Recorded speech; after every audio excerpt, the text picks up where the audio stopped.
Maaf Pak Yakub, boleh di-unmute dulu Pak?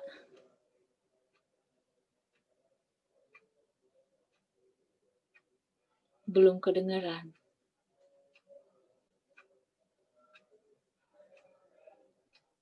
Sudah. Ya, sudah. Terima kasih. Ya, kita berdoa.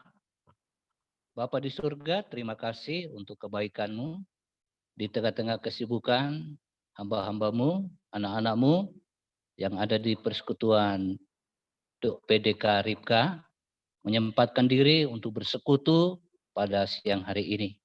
Kami sudah puji dan sembah Engkau, saatnya bagi kami untuk dengar firman-Mu. Roh Kudus tolong kami, tolong semua hamba-hamba Tuhan, anak-anak-Mu yang live Zoom meeting pada siang hari ini dapat mendengarkan firman-Mu dan mereka diberkati olehnya. Terima kasih, dalam nama Tuhan Yesus kami berdoa. Haleluya. Amin. Amin, puji Tuhan. Shalom semua. Apa kabarnya? Ya, puji Tuhan, saya berterima kasih untuk pengurus yang sudah beri kesempatan pada siang hari ini untuk bisa menyampaikan firman Tuhan. Saya tertarik dengan persekutuan doa ini dinamakan Persekutuan Doa Ripka Menara Batavia. Oleh karenanya pada siang hari ini kita mau belajar tentang Ripka, tentang pribadi Ripka itu sendiri. Oleh karenanya kita buka firman Tuhan di dalam Kejadian pasal 24. Kejadian pasal 24, saya akan baca ayat 1 sampai ayatnya yang ke-15. Kejadian pasal 24, ayat 1 sampai ayatnya yang ke-15. Mulai ayat 1. Adapun Abraham telah tua dan lanjut umurnya serta diberkati Tuhan dalam segala hal. Berkatalah Abraham kepada hambanya yang paling tua dalam rumahnya yang menjadi kuasa atas segala kepunyaannya, katanya, baiklah, letakkanlah tanganmu di bawah pangkal pahaku, supaya aku mengambil sumpahmu demi Tuhan, Allah yang empunya langit dan yang empunya bumi, bahwa engkau tidak akan mengambil untuk anakku seorang istri dari perempuan Kanaan yang diantaranya aku diam. Tetapi engkau harus pergi ke negeriku dan kepada sanak saudaraku untuk mengambil seorang istri bagi Ishak anakku. Lalu berkatalah hambanya itu kepadanya, mungkinkah perempuan itu tidak suka mengikuti aku ke negeri ini? Haruskah aku membawa anakmu kembali ke negeri dari mana tuanku keluar? Tetapi Abraham berkata kepadanya, awas, jangan kau bawa anakku itu kembali ke sana.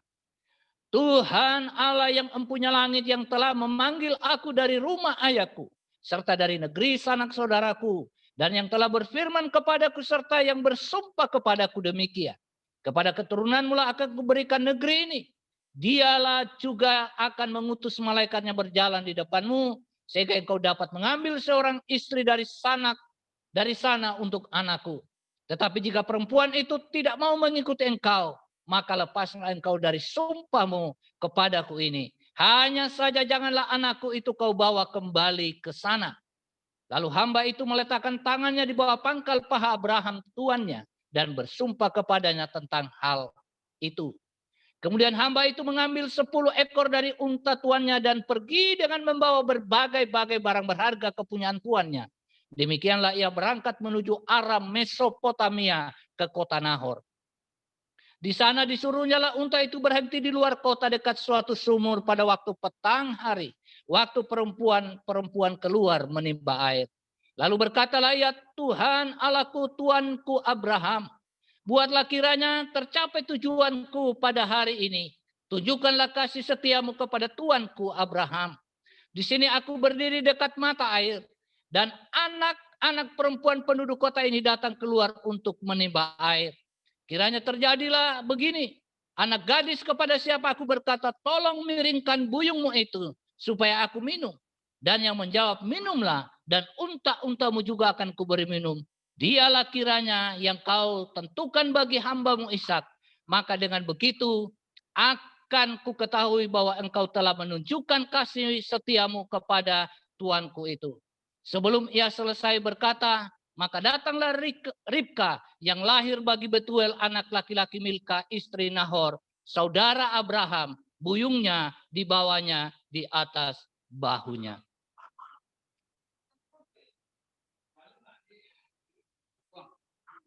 Bapak Ibu yang dikasihi saudara-saudara, para karyawan,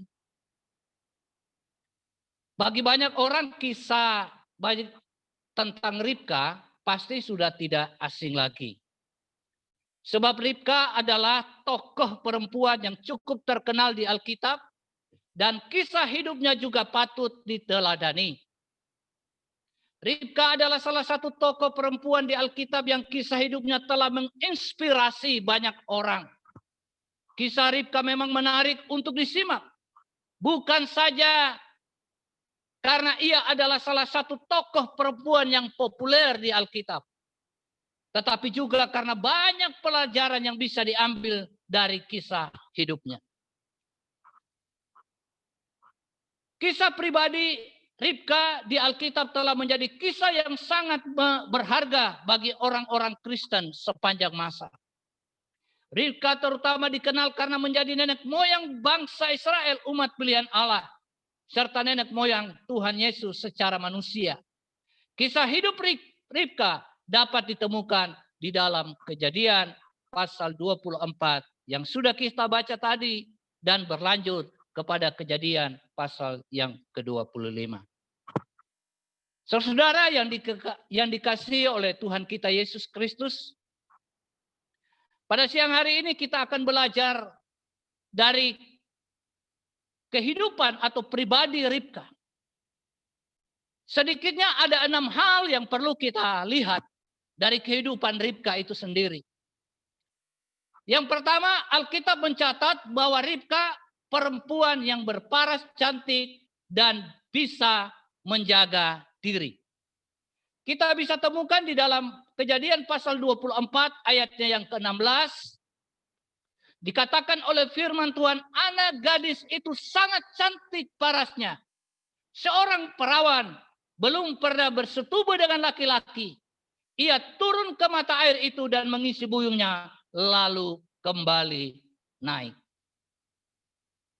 Saudara-saudara yang dikasihi oleh Tuhan kita Yesus Kristus, dalam ayat ini dengan jelas Alkitab mengatakan bahwa Ribka adalah seorang perempuan yang berparas cantik. Dalam Alkitab, khususnya dalam Perjanjian Lama, ada paling sedikit 13 orang yang dikatakan oleh Alkitab berparas cantik. Salah satunya adalah Ribka yang akan kita pelajari pada siang hari ini.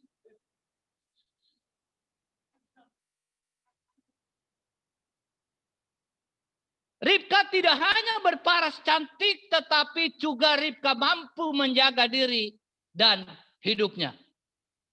Betapa sering kita dengar cerita, berita-berita baik di media sosial maupun di televisi, di Instagram, di Twitter,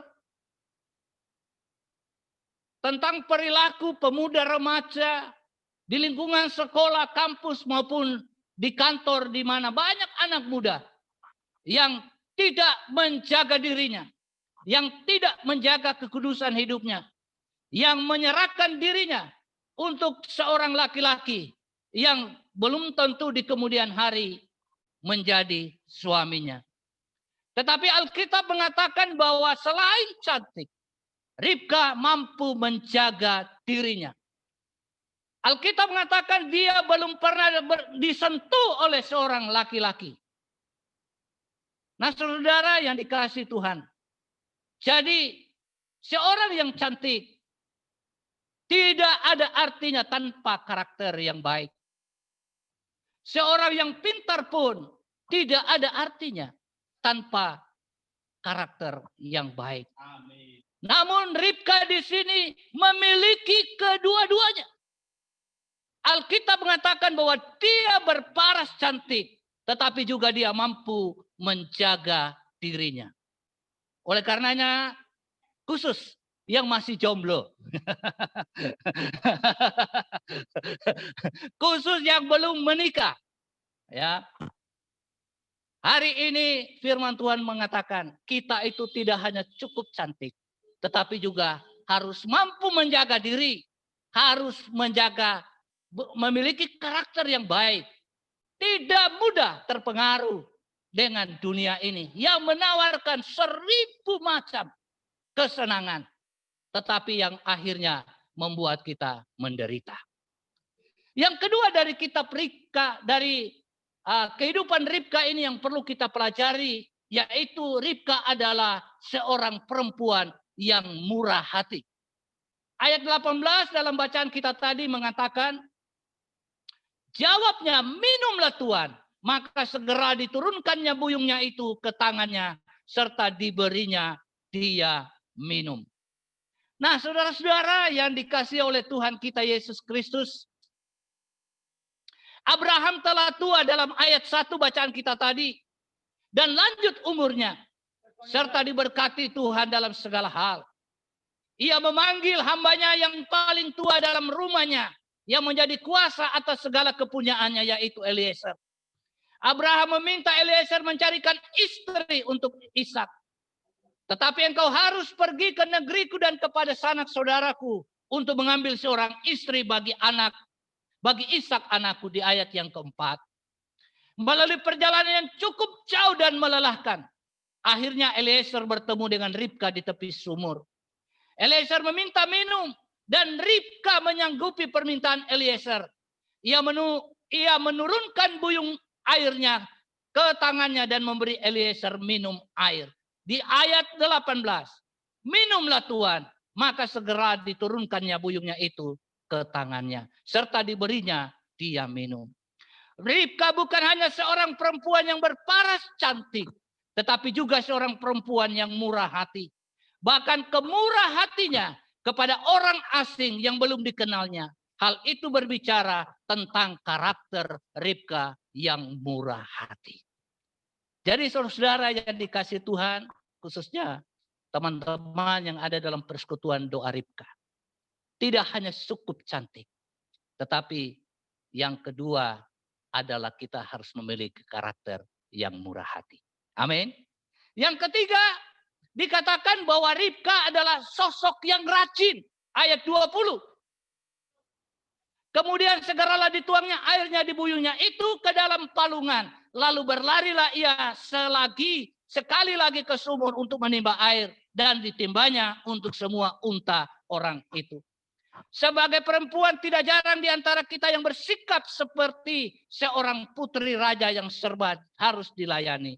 Tetapi tidak dengan Ribka yang mengambil air. Bahkan ketika melihat Eliezer membawa unta, ia berlari untuk memberikan unta minum. Artinya di sini kita melihat bahwa selain cantik, memiliki sikap yang murah hati. Dan yang ketiga, kita melihat Ribka adalah seorang yang rajin. Apalah gunanya seorang cantik tetapi malas? Apalah orang yang murah hati tetapi malas? Jadi cantik, murah hati, dan rajin itu melengkapi seorang karakter dari seorang Ribka yang perlu kita teladani. Yang keempat, Ribka seorang perempuan yang bijaksana. Ayat 28, berlarilah gadis itu pergi menceritakan kejadian itu ke rumah ibunya. Ketika menghadapi pilihan, kadang kita merasa bisa mengatasi segalanya sendiri tanpa mempertimbangkan pendapat orang lain. Lihat Ribka yang menceritakan pada Laban saudaranya laki-laki atas apa yang ia alami. Bila menghadapi suatu hal yang harus diputuskan, pertama tanya Tuhan. Ambil pula nasihat orang tua, teman yang kau anggap bisa memberikan masukan, dan juga pasangan kita. Bagi yang sudah berkeluarga, jangan ambil keputusan sendiri. Tanya pasangan kita, tanya suami, tanya istri. Kalau yang belum, tanya orang tua, tanya keluarga. Supaya keputusan yang diambil bukan keputusan yang salah, tetapi keputusan yang benar. Sehingga hasilnya pun menjadi benar dan baik. Yang kelima, selain dikatakan dia bijaksana, Ribka juga memiliki seorang perempuan yang beriman. Ayat 58, Lalu mereka memanggil Ribka dan berkata kepadanya, maukah engkau pergi beserta orang ini? Jawabnya, mau. Zaman dulu tidak ada telepon, WhatsApp, Instagram, Twitter untuk menanyakan Abraham apa benar ia meminta hambanya mencarikan istri bagi Ishak. Tetapi dengan iman Ribka pergi bersama dengan Eliezer untuk dibawa pada Ishak. Aku percaya iman hadir bukan karena tiba-tiba. Baik dalam diri Ribka maupun dalam diri kita selaku orang yang percaya. Tetapi pengenalan firman Tuhan dan kedekatan kita dengan Tuhan. Itulah yang menghadirkan iman di dalam kita.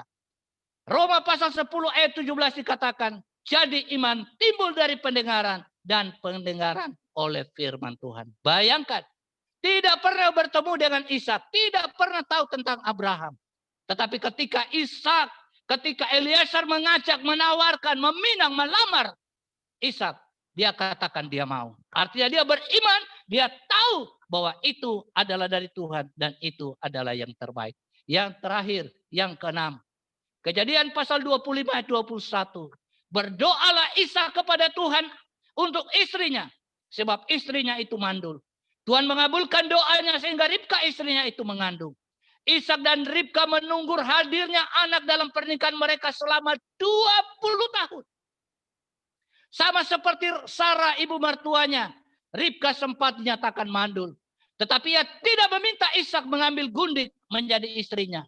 Ia tetap beriman kepada Tuhan hingga akhirnya ia mengandung. Di ayat yang ke-25. Di pasal 25 ayat 22. Tidak selesai sampai di situ.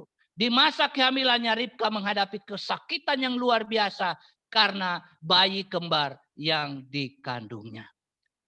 Nah, saudara-saudara yang dikasih oleh Tuhan. Ribka mengandalkan Tuhan. Bayangkan, 20 tahun belum mendapatkan anak. Tetapi dia tidak putus asa. Dia percaya kepada Tuhan. Dia tidak nyuruh Ishak untuk cari istri lagi. Pada zaman itu bisa saja. Hukum Taurat belum ada. Tetapi mereka punya pengalaman mungkin. Karena bapaknya, karena ibu mertuanya Sarah. Yang menyuruh Abraham untuk menikahi Hajar. Ribka tidak mau. Dia tetap mengandalkan Tuhan. Bahwa dia akan mendapatkan keturunan. Dan memang pada akhirnya bukan satu tetapi dua. Nah oleh karenanya saudara-saudara yang dikasih Tuhan. Ada paling sedikit. Ada 6 karakter Ribka yang perlu kita pelajari. Yang pertama ya tidak hanya cantik. Tetapi mampu menjaga diri. Yang kedua murah hati. Yang ketiga rajin. Yang keempat bijaksana. Yang kelima memiliki iman. Dan yang keenam senantiasa mengandalkan Tuhan. Semoga renungan singkat ini memberkati kita semua. Dan persekutuan doa. Ribka maju terus. Sama seperti Ribka. Yang tidak pantang menyerah. Yang tidak pernah undur. Sekalipun masalah besar dihadapi. Tetapi dia tetap beriman dan mengandalkan Tuhan. Mungkin situasi pandemi ini membuat persekutuan doa Ribka tidak seperti sebelum-sebelumnya. Tetapi jangan takut. Tetap andalkan Tuhan. Niscaya pasti akan diselesaikan. Pasti kita akan menikmati hasilnya. Seperti Ishak. Seperti Ribka. Dia mendapatkan keturunan 2. Walaupun harus menunggu 20 tahun. Tuhan memberkati kita. Mari kita berdoa. Terima kasih Tuhan. Hamba-Mu sudah sampaikan firman yang sederhana. Biarlah memberkati persekutuan doa Ribka pada siang hari ini. Dalam nama Tuhan Yesus kami berdoa. Haleluya. Amin. Tuhan Yesus memberkati.